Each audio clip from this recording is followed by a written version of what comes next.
ప్రజా పాలనలో మేము 360 రోజులు సాధించమని చెప్పేసి చెప్పుకుంటున్నటువంటి ఈ రాష్ట్ర ప్రభుత్వానికి సీఎం గారికి ఏ విధంగా మీరు విజయోత్సవాలు చేసుకుంటున్నారు ఈ రాష్ట్రంలో అని చెప్పేసి సందర్భంగా మేము చెప్తున్నాం.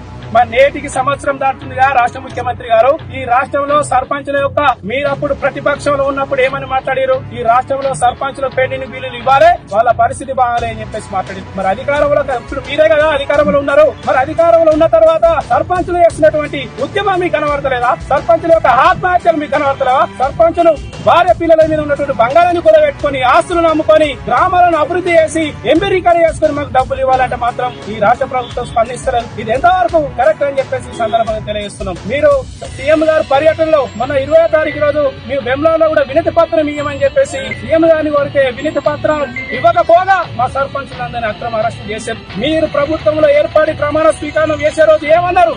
గడిల బద్దలు కూలగొట్టినాం, ప్రగతి భవన్ కంచెలు తీసేసినాం, ప్రజా దర్బార్ ప్రజలు ఎవరైనా నేరుగా సమాచారం ఇవ్వచ్చు అని చెప్పేసి మాట్లాడుగా ముఖ్యమంత్రి గారు. మరి ఈ రోజు పల్లెలలో మీరు పర్యటన చేసినప్పుడు, జిల్లాలలో మీరు పర్యటన చేసినప్పుడు మరి వినతి పత్రం ఇవ్వడం కోసం మీ పోలీసు వ్యవస్థతోని ఎందుకు అణచివేస్తున్నారని చెప్పేసి కూడా ఈ సందర్భంగా తెలియజేస్తున్నాం.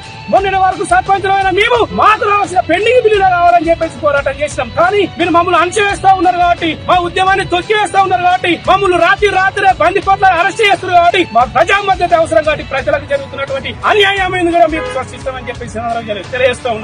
మా సర్పంచుల పెండింగ్ విషయంలో మీద రావాలి. ఒక రాని పక్షంలో సర్పంచుల గురించి మాట్లాడే పక్షంలో హైదరాబాద్ లో అమరవీరుల స్థూపం దగ్గర ఈ నెల 20వ తారీఖు రోజు రాష్ట్ర వ్యాప్తంగా ఉన్న సర్పంచులందరూ ఏకం చేసి ఇదే సిరిసిల్ల జిల్లా కేంద్రంగా నాయకత్వం ఆధ్వర్యంలో ఆమరణ దీక్ష కూడా చేస్తామని చెప్పేసి ఈ సందర్భంగా మీకు తెలియజేస్తున్నాం.